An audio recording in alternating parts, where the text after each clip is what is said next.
ការចាយកាន់តែច្រើនធ្វើឲ្យ GDP កើនឡើងអត់បាទសំណួរនេះពិតជាល្អហើយបាទការចាយកាន់តែច្រើនពិតជាធ្វើឲ្យ GDP កើនឡើងមែនបាទប្រជាជនយើងចាយដើម្បីទិញអ្វីមួយអញ្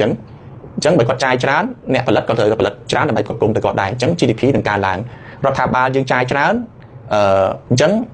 ត្រូវមានអ្នកផលិតបាទទាំងសេវាកម្មទាំងផលិតរបស់របរហ្នឹងដើម្បីគ្រប់គ្រងចំណាយរបស់រដ្ឋាភិបាលអញ្ចឹងអាហ្នឹងធ្វើ GDP កើនឡើងបាទតែបើយើងថាឥឡូវជាចាយច្រើនមកនៅឆ្នាំនេះអញ្ចឹង GDP នឹងកើនឡើងខ្លាំងមែនតែបើយើងចាយអត់មានតលយៈភាពនឹងចំណូលរបស់យើងទេកើន GDP ប៉ុន្តែចុះឆ្នាំក្រោយពេលដូចឧទាហរណ៍យើងចាប់បំណុលគេច្រើនអញ្ចឹងឆ្នាំក្រោយយើងត្រូវកាត់បន្ថយចំណាយរបស់យើងពេលដែលយើងកាត់បន្ថយចំណាយយើងការផលិតដើម្បីគ្រប់គ្រងវាតិចទៅតាមនឹងដែរត្រូវអញ្ចឹង GDP ធ្លាក់វិញអញ្ចឹងបានតែចំណាយបរិធ្វើឲ្យ GDP កើនប៉ុន្តែចំណាយជាធម្មតាគ្រួសារមួយគេគិតដែរថាអូខេចំណាយបានប៉ុណ្ណាសន្សំប៉ុណ្ណាអញ្ចឹងណាហើយរដ្ឋាភិបាលក៏អញ្ចឹងដែរការចាយមិនได้ចាយបើគាត់ចង់ឲ្យ GDP កើនគាត់ចាយច្រើនមកនឹងកើនមែនប៉ុន្តែគាត់អាចจะពាក់បំណុលគេច្រើនតែពេលដល់ប្រហែលឆ្នាំក្រោយគាត់ចាយតិចវិញអញ្ចឹងអា GDP របស់យើងនឹងវាប៉ះពាល់ព្រោះ GDP បានផលិតផលសរុបក្នុងស្រុកក្នុងមួយឆ្នាំបាទក្នុងមួយឆ្នាំណាមិនមែនរហូតទេបាទ GDP ដូចជាការកណនីសម្រាប់ប្រចាំឆ្នាំមួយណាអញ្ចឹងការចាយខ្លាំងប្រចាំឆ្នាំមួយវាធ្វើឲ្យ GDP ឆ្នាំហ្នឹងកើនប៉ុន្តែពេលដែលយើងអត់មានតលយៈភាពជាមួយនឹងចំណូលនិងលទ្ធភាពរបស់យើងពេលឆ្នាំក្រោយៗវានឹងធ្លាក់តែម្ដងពេលខ្លះវាមិនមែនអីទេវាទៅជាអវិជ្ជមានច្រើនតែម្ដងអញ្ចឹងបានពេលដែលរដ្ឋាភិបាលចាយក៏គាត់មើលដែរចាយទៅលើ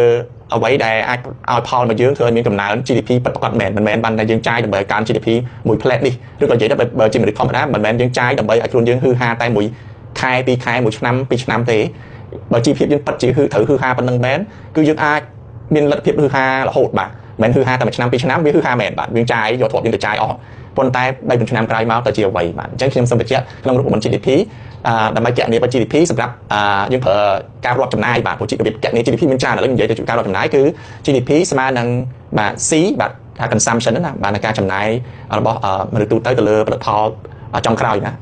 consumption spending on the final goods from consumer បាទអញ្ចឹងconsumption ហ្នឹងស្មើ consumption បូក AI investment បាទការវិនិយោគរបស់ក្រុមហ៊ុនបូកនឹង G បាទការចំណាយរបស់រដ្ឋាភិបាលបាទចំណាយហ្នឹងតើទៅចំណាយមែនតើបើសិនចំណាយទៅលើការប្រាក់ហ្នឹងគេរាប់នៅក្នុងហ្នឹងណាចំណាយលើការប្រាក់បងអីគេរាប់ក្នុង GDP ទេព្រោះបានចំណាយទៅលើរបស់ចុងក្រោយមិនយើងរាប់អញ្ចឹងចំណាយរបស់រដ្ឋាភិបាលទៅលើរបស់ចុងក្រោយឬសេវាកម្មចុងក្រោយ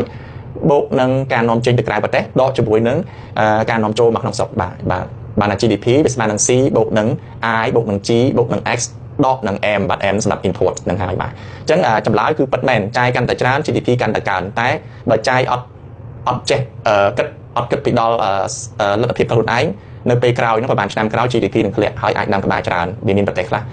វាចាប់ដើមកើតឡើងដោយសារអញ្ចឹងដោយស្រីលង្កាបាទចាយលើសលទ្ធភាពខ្លួនឯងអាចនឹង GDP ដើម្បីហួញឲ្យ GDP ខ្លួនឯងមិនតែលើសបកក្បាលវិញទៅជាអវិជ្ជមានបាទអញ្ចឹងបើ